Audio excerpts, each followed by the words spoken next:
Isang makasaysayang trilateral meeting na pinamumunuan ni President Ferdinand Marcos Jr. ang naganap sa sidelines ng ASEAN Summit.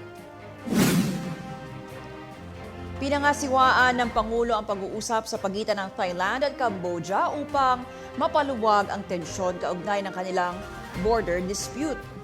Nagkamay sina Cambodian Prime Minister Hun Manet at Thai Prime Minister Anutin Charnvirakul matapos ang pulong na inorganisa ng Pilipinas bilang ASEAN Chair.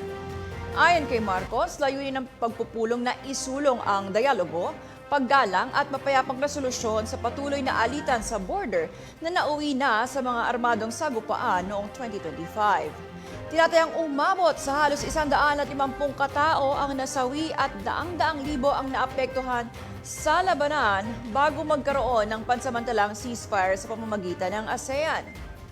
Nagkasundo ang dalawang bansa na ipagpapatuloy ang komunikasyon sa pamamagitan ng kanilang foreign ministries at palawigin ang mandato ng ASEAN Observer Team upang maiwasan ang muling paglala ng sigalot.